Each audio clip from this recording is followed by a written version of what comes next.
پہلے قسمت کا تصور سمجھیں.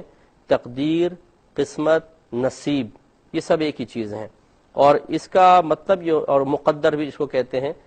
اور مقدر یا تقدیر یا قسمت کا مطلب یہ ہے کہ اللہ تبارک و تعالیٰ کا وہ فیصلہ جو اس نے اپنے بندوں کے لیے ازل سے کر دیا، اسے کہتے ہیں قسمت اور تقدیر.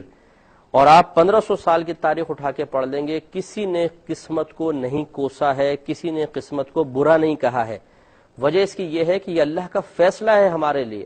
تو اب جو مثال کے طور پہ اگر میرے لیے اللہ تبارک و تعالی نے رزق لکھا ہے اور میں کہتا ہوں میری قسمت میں، اس کا مطلب کیا ہے؟ یہ اللہ کا فیصلہ ہے اس رزق کا میرے لیے. تو اب اگر کوئی قسمت کو برا کہتا ہے تو وہ اللہ تبارک و تعالی کے فیصلے کو برا کہہ رہا ہے، اور جو اللہ کے فیصلے کو برا کہے گا تو یقینی سی بات ہے کہ وہ دائرہ اسلام سے خارج تصور کیا جائے گا. ایسے شخص کو چاہیے کہ فوراً سے پیشتر اللہ تبارک و تعالی کی بارگاہ میں توبہ کرے اور احتیاطاً تجدید ایمان اور تجدید نکاح کرے. اس لیے ہم بہنوں کو بھی سمجھاتے ہیں، کہتے ہیں جی ہماری تو قسمت ہی پھوٹی ہے. معاذ اللہ ثم معاذ اللہ، قسمت پھوٹی کہنے کا مطلب کیا ہے؟ کہ جو اللہ نے ہمارے حق میں فیصلہ کیا ہے وہ پھوٹا ہوا ہے، وہ خراب ہے، غلط ہے. اسی طریقے سے بعض لوگ کہتے ہیں کہ جی ہماری دعا کرے ہماری بچی کا نصیب اچھا ہو جائے.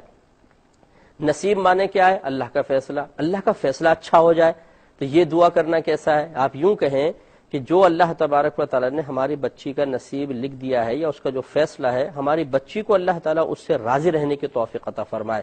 کمال یہ نہیں ہے کہ معاذ اللہ ثم معاذ اللہ کے فیصلوں پہ اعتراض کیا جائے، کمال یہ ہے کہ اللہ کے فیصلے کے سامنے سر تسلیم خم کرتے ہوئے اللہ کی رضا کے مطابق اس فیصلے کو قبول کرتے ہوئے طرز عمل اختیار کیا جائے. اس لیے ایسے شخص بہرحال یہ خارج اسلام تصور کیا جائے گا، انہیں تجدید ایمان تجدید نکاح کرنا چاہیے. ایک یہ بھی میں ضمن عرض کر دیتا ہوں، بعض کہتے ہیں جی بدقسمتی ایسی ہے، یہ بھی نہیں کہنا چاہیے، کیونکہ قسمت ہمیشہ اچھی ہوتی ہے. بد قسمت، بد مانے بری قسمت، اور قسمت میں پہلے بتا چکا ہوں اللہ کا فیصلہ کوئی برا نہیں ہوتا ہے.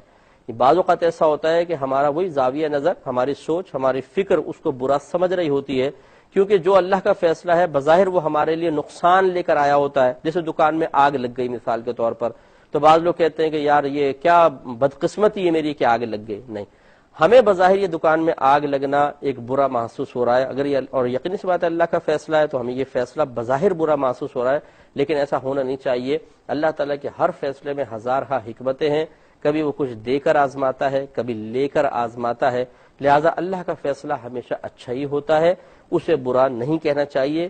جتنے ہمارے دیکھنے والے بھائی بہن ہیں، اگر سابقہ زندگی میں کبھی بھی آپ نے قسمت کو برا کہا ہو، قسمت کو کوسا ہو، نصیب کو برا کہا ہو، تقدیر کو یا مقدر کو برا کہا ہو، یا ایسے اشعار سن کر آپ نے بھی ان اشعار کو پڑھا ہو اور ان کو اچھا سمجھا ہو، تو اللہ کی بارگاہ میں فوراً توبہ کر لیں اور اللہ کا شکر ادا کریں کہ آج کے اس پروگرام کی برکت سے آپ کو اس توبہ کی توفیق مل گئی کہ جس کے بعد میدان محشر میں انشاءاللہ کم از کم اس سلسلے میں آپ شرمندہ نہیں ہوں گے. ورنہ کم علمی اور جہالت یہ عذر نہیں ہے. اگر کوئی اللہ کے فیصلوں پہ زبان اعتراض دراز کرتا رہے گا تو میدان محشر میں اسے رسوائی اور ذلت کا سامنا کرنا پڑے گا. اس لیے بہتر ہے کہ فوراً توبہ کر لی جائے. بہن فرماتی ہیں کہ بعض لوگ